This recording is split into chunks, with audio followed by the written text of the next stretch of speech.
All right, viewers, Assalamu alaikum wa rahmatullahi wa barakatuh. Good day and welcome to an exclusive interview. Well, one of the very few in my history with a foreign diplomat. Hopefully, this will not be the last one. My name is Umar Isa Dandugo. My guest today is someone from his country I'm hosting for the very first time. Dirk-Jan Koch is a professor by special appointment at the Radboud University, and he focuses on the unintended effects of international cooperation, or simply the foreign aid, both positively and negatively. He is also the chief science officer of the Netherlands Ministry of Foreign Affairs. He was based for 5 years in the DRC, Republic of Congo, and 2 years in Kenya, where he worked, amongst others, as a regional director at Search for Common Grounds, as a professor at the Catholic University of Kinshasa, and as a diplomat of the Netherlands to the DRC. His current research focus is the unintended consequences or unintended effects of foreign aid. And he has a book out called The Foreign Aid and Its Unintended Consequences. He has generously accepted my invitation to talk to me about his work in Africa and beyond. And of course, his book, which was inspired by one of his students in the DRC, Professor Dirk-Jan Koch, joins me right now via Zoom from what I believe the capital city of the Netherlands, Amsterdam. Thank you very much indeed for speaking to me. Well, thanks for having me. I'm very excited. Well, we've got a lot of things to discuss on the show, but first of all, could I briefly know something about you? Yeah, and one thing that you did not mention yet, it would be nice for your listeners and viewers to know, is that I actually started my career in Nigeria. Wow! So, I was an Oyibo. And yeah, I was based in Abuja, and my girlfriend, now my wife, was also from the Netherlands, but was living in Enugu. So we would go back and forth between Enugu and Abuja. And I wished I would have visited Kano, but I will come to Kano soon. Yeah. Please come to Kano very soon, and you will receive a very warm welcome from us, and we will take you to different places of historical interest, and that will definitely captivate you. And I will take you to our radio stations. Nice. So yeah, what I was doing actually, I was just an intern working with the European Commission, with the European Union, focusing on a foreign aid project. And the aid project was aimed at reducing corruption in Nigeria. Well, you can tell me if it was successful or not. I don't know. But the project had a lot of challenges because the people who are supposed to implement the project, the officials from the Ministry of Finance at that time, they like to have the cars of the project. They like to have the computers of the project, but all the hardware. But they did not like the actual project, which is the officials. So there it showed to me that actually we were helping a lot the finance officials, but were we really reducing corruptions? I had some doubt about it. So given what you have said about corruption and the aid not working perfectly, I think I need to talk to you about Dambisa Moyo, someone you probably might have come across in your work or in your research. She believes that foreign aid makes good leaders bad and bad leaders worse, and it cultivates the culture of dependency. And I think a lot of people do. She has a point that instead of you people remedying, fixing the problems of corruption, you are sort of amplifying and exacerbating them by just giving some handouts to sort of the leaders here. Yeah. Well, I think I would like to nuance that a bit. And I'm the first who is quite critical of things that can go wrong. But at the same time, I do think that, for instance, in the field of health and child vaccinations, international support has done a lot of positive And you see that also in Nigeria, women who are giving birth are now have less chance of dying. Kids are in a better health these days than 40 years ago in Nigeria. And this is not only because of international support, but international support for vaccines, for vaccine development, for the rollout of vaccine campaigns. Yeah, it really has had an effect. But indeed, it only works if you work directly with the communities and with the organizations who are really supporting those people. So you should try to avoid all the payoffs and the handouts to the corrupt politicians. But I think it would be throwing away the baby with the bathwater if you would say, okay, let's stop all international solidarity, because there's also positive things.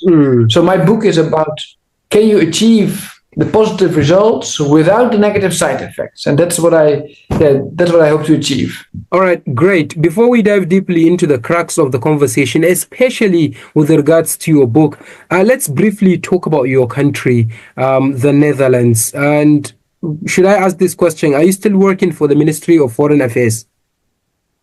I am seconded from the Ministry of Foreign Affairs, but I can speak freely. I have a free right to speak. Okay, that's great. And maybe it's because you are a university professor that academic work has sort of given you more freedom than other colleagues of yours, right? Yes, definitely. Okay. Yeah.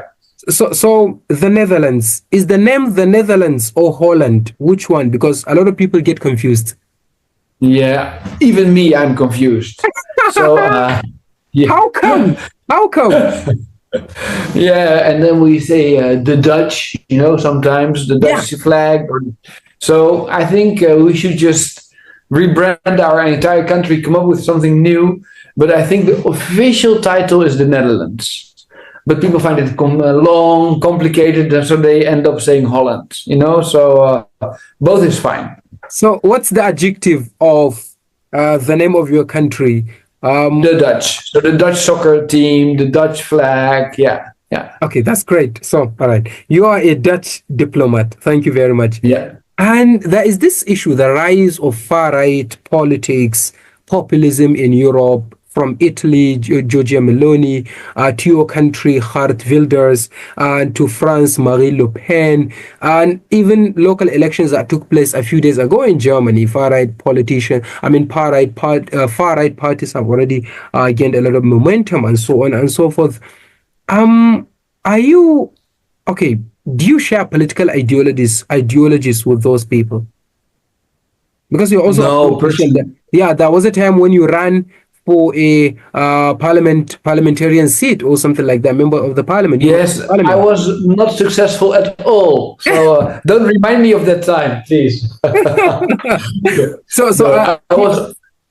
It's okay, but I think it's important what you say. We see a big rise of extremist parties, radical parties, right-wing radical parties, and. I think it's important for Nigeria also and your fellow citizens to realize that it has a lot to do with the debate about migration, actually. And because there are some politicians who love to blame migrants for everything that's going wrong. Yeah. But in my view, a lot of the things that are going wrong here is about the housing crisis or about a healthcare crisis. But you cannot blame the migrants. You have to blame the policies which were not successful in accommodating the migrants. So it's a real issue. Do you agree with them when they say that most of the problems that European countries now are now facing are as a result of the migrants, the influx of the migrants coming out of North Africa and the Middle East? Yeah, no. So if you look at the statistics of my country, we're just a small country compared to Nigeria, but 80% of the migrants, 80% of the migrants who are coming, they are coming from within Europe. They are. They have jobs, seasonal laborers. Just 20% is asylum seekers. So it's not that much who is coming from Africa. Yeah. And I think the problem is more with the policies. How do we make sure that everybody who gets into the Netherlands gets a proper training, and make sure that there's enough housing, not with the migrants as such. Okay, so to get things clear, you do not believe that migrants are the cause of the problems, do you? No, not at all. And what we see is that the reason that there's so many migrants coming is, of course, because of the job opportunities. So a lot of the companies, we need the migrants, and there's a lot of Dutch people and Europeans benefiting from migrants, be it from the deliveries from the restaurants to the cooks in the restaurants, and the economy would not function without migrants. So no, yeah. And another reason why they keep coming in millions or in thousands is because of the wars that were caused by NATO, American allies in the Middle East, and so on and so forth. Is that a reason you could, believe in, sort of? Well, there I would be a bit more nuanced. I think, yes, there have been wars in Syria, for instance. Libya. But, for instance, if you look at West Africa, a lot of the migrants are coming from West Africa, from Nigeria, from Ghana. Well, there's no wars there. NATO did not bomb in Ghana, so it means, or NATO did not bomb in Niger, or Nigeria. So it really also is because of lack of opportunities for many people in West Africa. Okay, but what about the Middle East and the North Africa? Yeah, Middle East, it's a different story, of course. With Middle East, it's a different story, but I like to show the nuance, that a lot of the African leaders like to blame Western leaders. But then I'm like, hey, everybody has a responsibility here, right? So, yes, the problems in Iraq, we can blame America. But the problems in Nigeria, I think it's a bit more nuanced, yeah. And maybe the West Africans might say it's because of poverty that is driving them away from their own countries. The poverty that, as they say, has been caused by bad leadership, also by extension caused by policies from World Bank and IMF backed by the Western countries. Is that also something you can say, yes, there's an element of truth in it? Well, I think, we have to look at the broader picture of international trade. For countries to flourish, you need to be able to trade. And there I do think that a lot of the cards have been stacked against African countries to really prosper.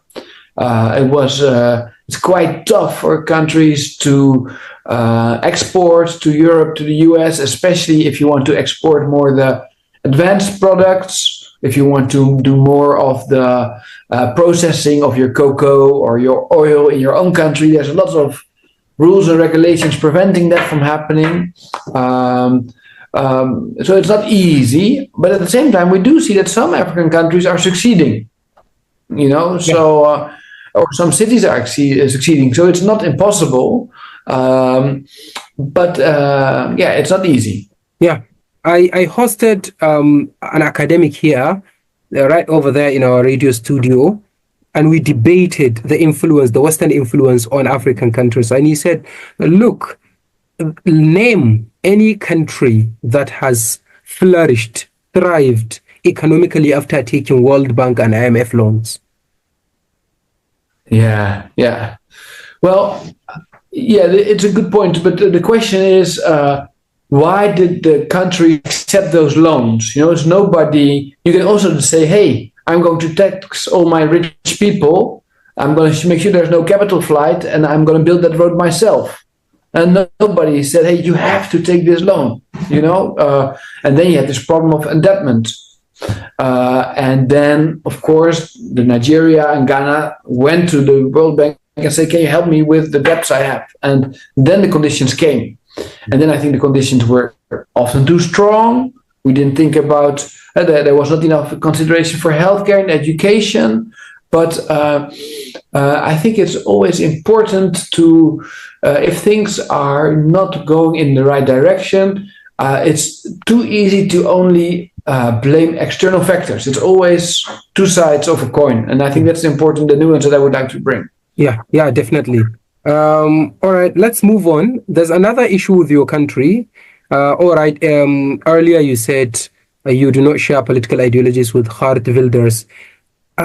He is very much notoriously known for being anti-Islam and anti-Muslims. He doesn't like Quran. He doesn't like Islam. He doesn't like Muslims. It's fair, I think, if we Muslims criticize him because he doesn't like us. I'm sorry, I'm being an activist here, not a journalist. Well, do you think, broadly, your country, looking at politicians like him, and by extension Europe, looking at politicians like him, are anti-Islam? Can we say that? Is that a fair point?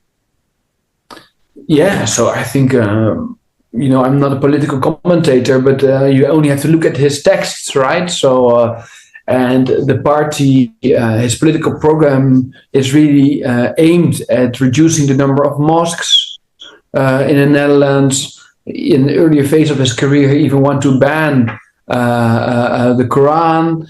So, no, I think there's no doubt about there's a clear anti-Muslim agenda, of course, which I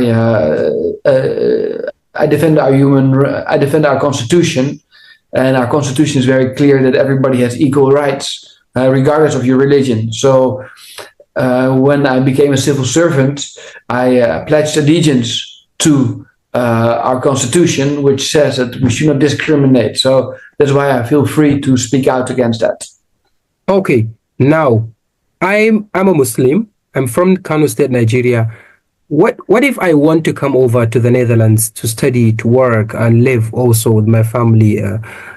Should I be worried, or I just feel free to come? Yeah. So, of course, don't be afraid. It's really not the case that now that since people voted for Mr. Wilders, that blacks and Muslims are being attacked on the street at all. No, that is not the case. I think you can relate to that in Nigeria. Sometimes people are just fed up with the political system. They have their doubts about the housing or the cost of living, and they are looking for an alternative. And it's not necessarily that everybody who voted for Mr. Wilders believes that the Quran should be banned from our country. They just say, I'm not happy with the political system. We need a change. So no, I would not worry too much at all. Nigerians, we love it when you come over because you bring a lot of energy to our country. So no, definitely, yeah. Okay. You speak a bit loud, I have to say, and I will tell you one story. Yeah. So when I stayed in Nigeria, I learned to use my elbows. If I want to get into the bus, if I want to get into the airplane, it's not going to happen. It's not going to happen if you don't use your elbows. Because there's too many tickets that have been sold and your place is taken. You have to fight to get into your seat. So I came back to the Netherlands after 1 year in Nigeria. And when I went into the bus, I was using my elbows.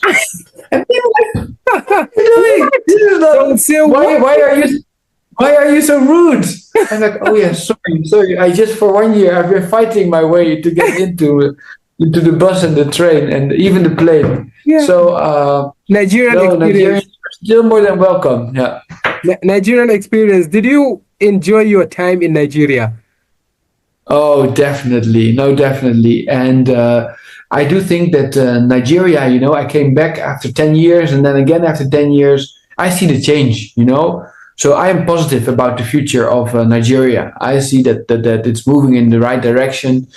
And I'm impressed, especially with the big population growth. It's tough, to keep up the services. But I see that you guys are moving ahead. So, no, I hope that one day, despite this interview, I will be based as an ambassador to your country. Yeah. Oh, my God. I'll be delighted if I find out that you are posted to Nigeria as Dutch ambassador to our country. I will just relocate to Abuja and work side by side with you. Because I believe I'm one of the very few people you know from northern Nigeria, possibly. Yes. And that would definitely be an advantage. So let's move on. When did you first set your foot in Africa as a diplomat from your country working? Yeah, so for my first experience was actually was in Cameroon, so your neighboring country, when I was just 19 for an internship, and it was an organization which did the foster parenting, which means that money was being raised in my country by individuals who wanted to support kids in Cameroon. And it was a great idea, direct connections between families, and it shows really solidarity.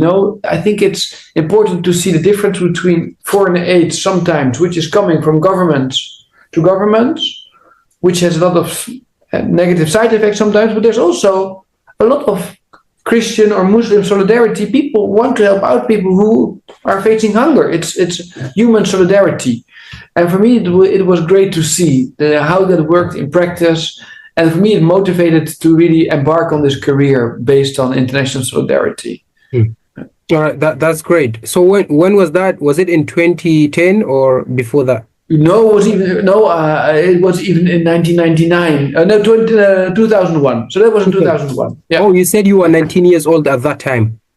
Yeah, I was very young. Yeah, okay. Yeah. So then you went back to your country? Yeah, I did my studies, and then after my studies, I did my real proper paid internship, which was in Abuja, and then I, of course, applied to become a diplomat in my country, and they said yes, we would like to have you. And I've been most of the time with our Ministry of Foreign Affairs, being based in the countries you mentioned before, in Kenya and in the DRC. And I'm always trying to combine my diplomacy career together with my teaching, my being a professor.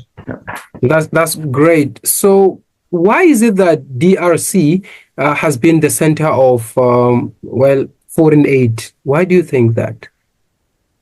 Yeah, so I think there's a couple of reasons. Aid is being given for various motives. Aid can be given for a real charity, solidarity, motivations, but sometimes it's also given because people want to deal with a global challenge, for instance, deforestation, and or control outbreak of a disease like Ebola. It's also in the interest of other countries to make sure that those epidemics are contained. Sometimes it can also be really related to self-interest. The DRC used to be a friend of the United States when Mobutu was in power, and even though he was, I'm just citing what the U.S. ambassador to the UN said. He said, "Yeah, I know it's a, but he is our." So so that and of course then it was a bad situation for the DRC because they were getting all those loans. Mobutu was getting those loans, using that for his palaces and for not useful stuff for the population. And then the population had to start to pay back those loans.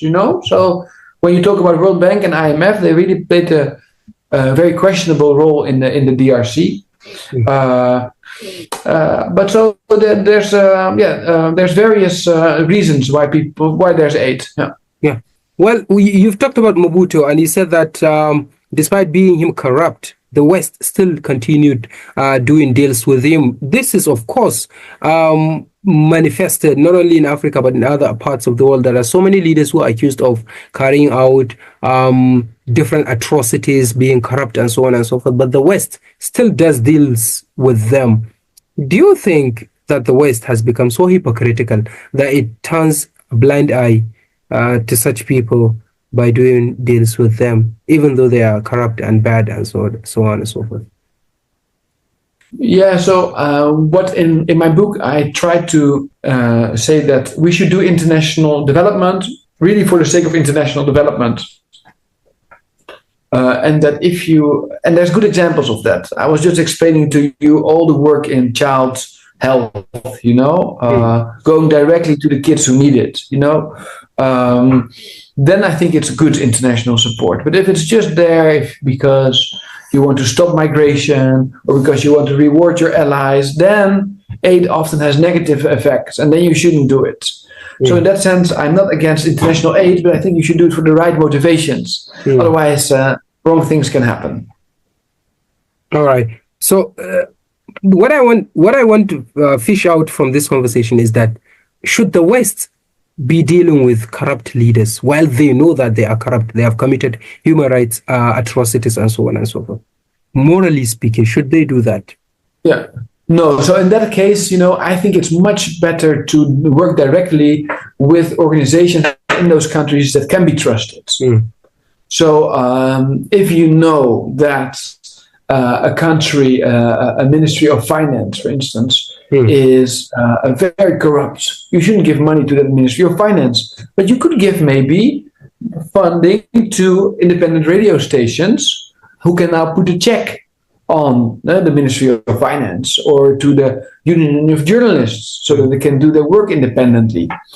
What I'm trying to say is that foreign aid has many different forms, and you should modify your form based on the quality of governance in the country and the quality of governance in the ministries. So I think it would be a pity if we would say, oh, let's stop all collaboration with Nigeria.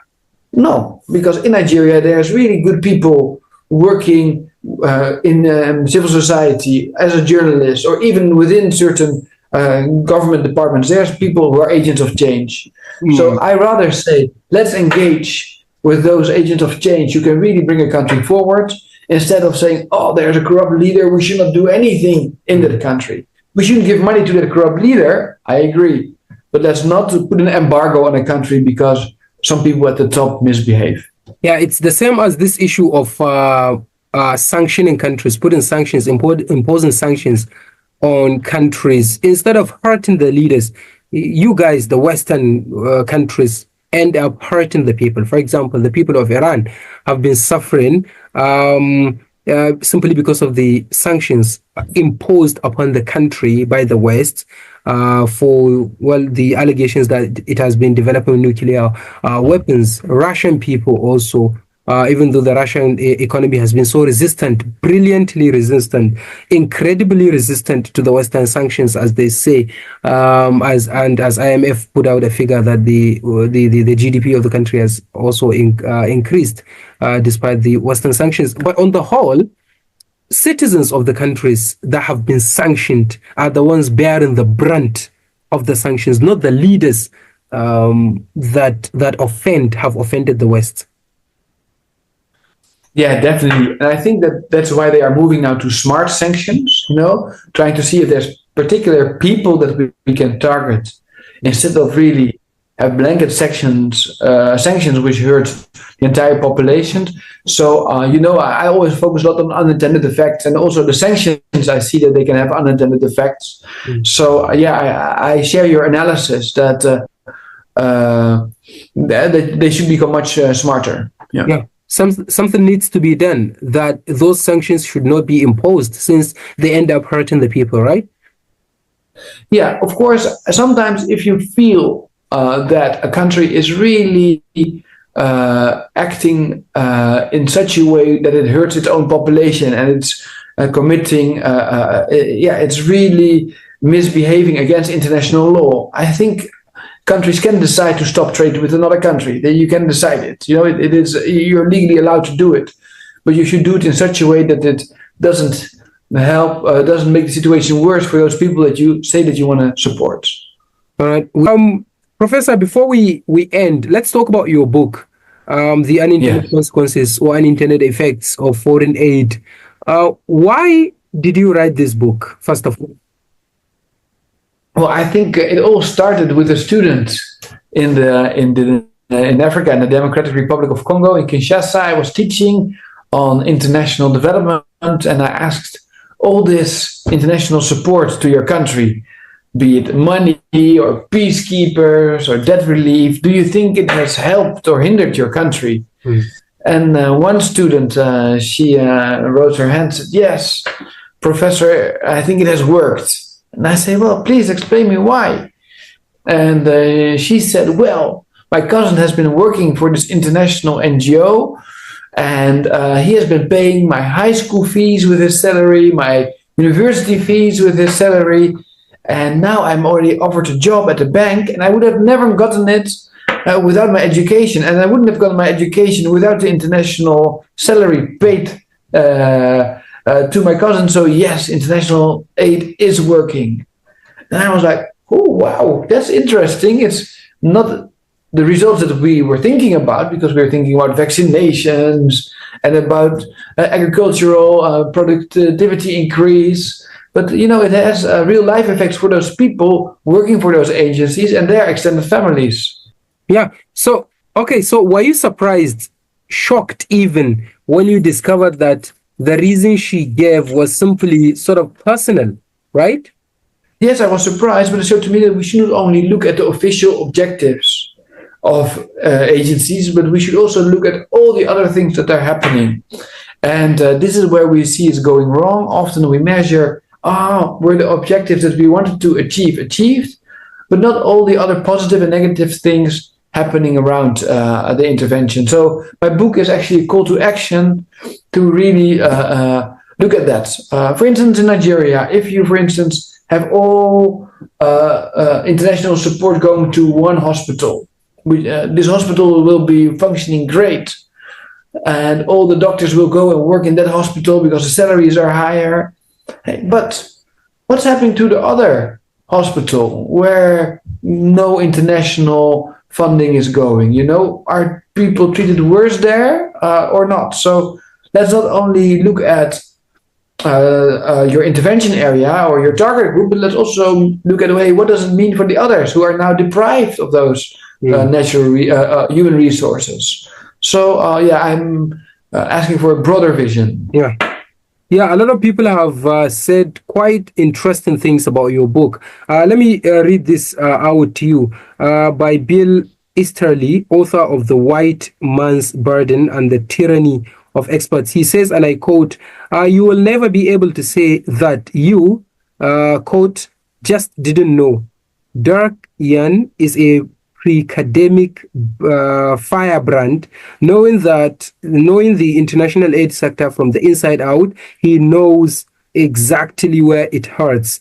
This book is a must-read for every professional and student of international aid alike. Before I continue reading out some of the great commentaries from great people about your book, how has your book been received so far, first of all, in your country and globally, by extension? Yeah. Well, thank you. Yeah, when you read the quote, I'm quite happy to hear that, because Bill Easterly, you know, he's a great author himself. So it has been very well received, and he used the word pracademic.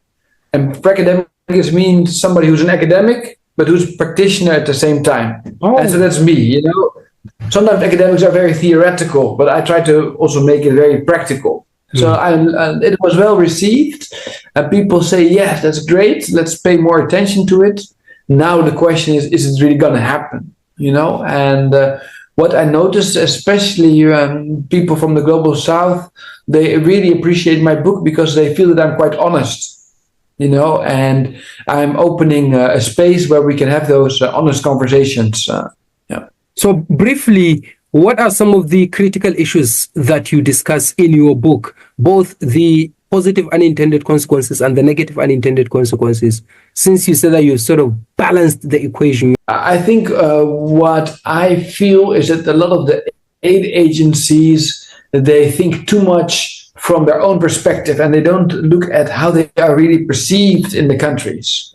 So I think we should know much more, like, how do Nigerians see the aid agencies? Are the Nigerians satisfied with how they are performing? Now, a lot of the time, aid agencies, they respond to their donors, their capitals in the global north, but not so much to the people they said that they are serving. So we should turn the tables a bit, make sure that the aid agencies really follow the priorities of the people they say that they want to serve. And I think that will make sure that there's a lot of less antagonism against international aid agencies. Now they are not so popular.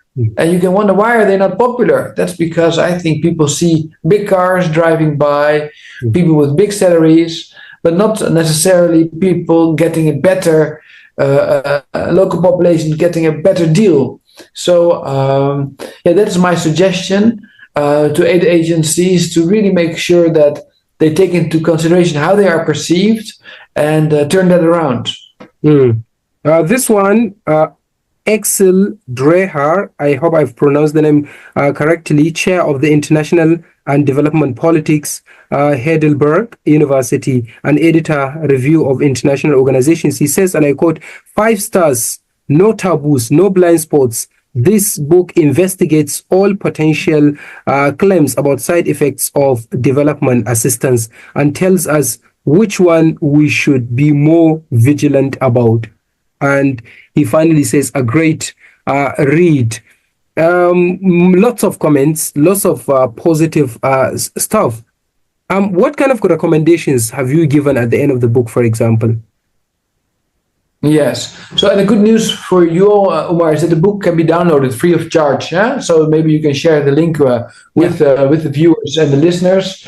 So I think my main recommendation actually is that we should let go of the tunnel vision. So sometimes there's too much tunnel vision, and we think that things go in a very linear, simple way. But life is complicated, and when you intervene in an area, you get all kinds of things which are set in motion. We just had this discussion on the hospital, which attracts all the good doctors, and then no good doctors are left for the hospital, which doesn't have the international support. So I think we should let go of this tunnel vision. That's my practical suggestion, and really have a more broader view of how our interventions impact the society.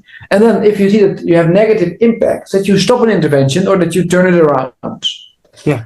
Second to last, before we go, is your book a harsh response to Dambisa Moyo's Dead Aid, in which she criticizes seriously foreign aid, and she sort of lambasts in the book, the idea of foreign aid. And sort of, if you read the book, you would say that, oh, we don't need aid. I say in my introduction, if you think that I will write another Dead Aid book, that's the name of her book, you have the wrong book in front of you. Because while I'm critical of international development aid, I think we should improve it. We need international solidarity to tackle with insecurity, to tackle with global diseases. We need to work together. Yeah, sure. We need international solidarity. The proposal she had was just to borrow from the banks and go to the capital markets, which worked a bit, but then sometimes the interest increase, and then you are indebted, and it didn't work. And some things are just not bankable. Vaccination campaigns are not bankable. Yeah. So I think there's still a place for international development, but it should be done in a much wiser fashion. Yeah. The final question before we let you go, and before we rejoin with my professor in the next couple of days or weeks. This week, the African countries, most of the African leaders are in China meeting with President Xi Jinping for a China, or as they call it, Sino-Africa summit. Our President Bola Ahmed Tinubu is currently there. He traveled, I think, last week's Thursday. I don't know, have you given it much of a thought that African countries are now shifting to China and Russia as an alternative partner, or as alternative partners, since it's China, Russia, Turkey, and so on and so forth, alternative partners to the West? Yeah. Well, thank you for this question, Omar. So I do think that indeed I see a change in the behavior of the African leaders. They love to go to China and they love to go to Russia. For the populations, I think that they're waiting and seeing a bit. They're like, is this really going to be better? Or is it going to be like the aid that America used to give to our leaders and didn't end up in our pockets? So I see there's a distinction. And what we see is that China and Russia are really focusing more on collaboration with the leaders of your countries than with the population themselves. So let's see. Let's see what it brings. But I'm afraid that sometimes they repeat some of the mistakes that we made in the past. I think that we should work much more together directly with citizens of countries, with whom we share our objectives, than with leaders who sometimes don't share our objectives. So you said that you've made mistakes. Do you admit that the West has made mistakes, and that is why China has capitalized on the mistakes and now is sort of, No, I think it's clear that we have made mistakes, but we also see that China is making mistakes. So everybody is making mistakes. What sort of mistake is China making? So what we see is that the quality of the projects sometimes is substandard. I think it's important that, for instance, if you build a road or if you build a railway station, that if you're exposing people, so farmers who used to have their plot of lands, that you compensate them for the fact that they cannot grow their crops anymore. Sometimes in the rush for development and having speedy projects, these side effects of those infrastructure projects are not taken enough into consideration, and in the end people are worse off because they cannot take the train because it's too expensive for them, but the train track is destroying their plots. So I do think it's important to have those safeguards in place in projects, and that's not always the case with Western or with Chinese support. So are you saying that the West is a much better ally to Africa than the Chinese? I think in the end, in the long run, I dare to say yes. Because I do think that the democratic systems, and in fact Nigeria is also a democratic country, we share a political culture in which we really respect free speech and freedom of association. And I think that's great. We are having this conversation because we're both living in a democracy. Mm-hmm. And I support democracy because I like to say what I want to say. It's my right. Yeah, definitely. Yes. So I think that's the offer that we have to give to Africa, that everybody can have the freedom to speech and the freedom of association. Yeah, with the Chinese, it's not their agenda. They have a different agenda, which is also important. The roads need to be built, commerce needs to be made, but it's a different agenda. It can complement each other, but it's, I hope Nigeria stays with us on the democratic path. But the problem is that the Chinese are saying that their relationship with Africa is not exploitative, as they say, as the relationship between the African countries and the West has been. Yeah, and I wouldn't say that it's so simple. What I see that China is doing is taking the resources from the DRC, from Nigeria, just like Europe has done, not processing so much in your countries, but trying to process it in China, and then sending back cheap exports to your country, which you're buying. Yeah. So, it looks very much like our old system, but with an incentive, with a nice source of South-South collaboration over it. Yeah, and with an incentive, right? And no political meddling. Yes, indeed. So I'm not so sure that they're offering a better deal for the regular Nigerians than Europe has been offering. Yeah. All right. So what's the takeaway? Are you saying that we should just keep an eye and expect what a return at the end? Well, I think, I understand that many African nations are now saying, what? We are independent. We can make our own choice. We can take, this is what is helping us from China, maybe some infrastructure projects. But hey, we need to collaborate on international health challenges and freedom of speech with Europe. Why not? So I think you're free to choose. And I think that's what I recommend that you do. You don't burn all the bridges with one country, that you have strategic alliances with different continents and countries which can help you move forward. Yes, finally. I'm sorry, I've been saying finally. This is very important. Yeah, apparently you like the conversation. In 2023, I interviewed a Norwegian professor Professor Glenn Diesen is very popular there.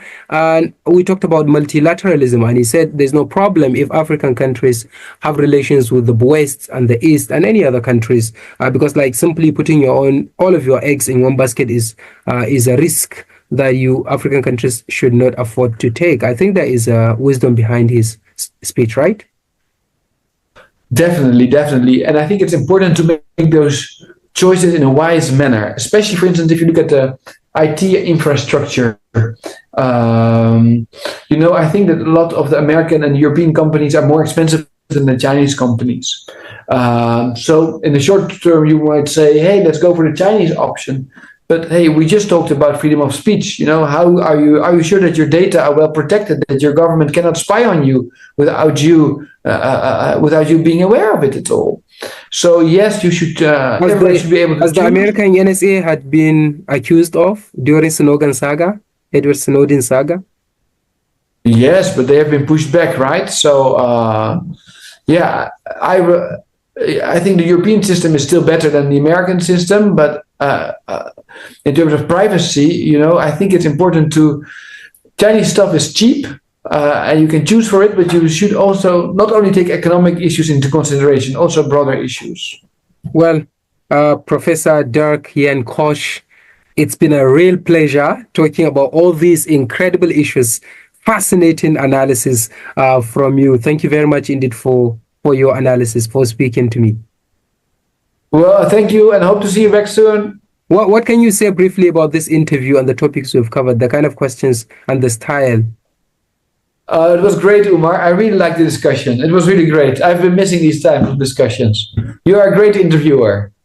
Wow, thank you very much indeed. And inshallah, since you have been missing these kind of interviews, we will be doing them from time to time based on your availability.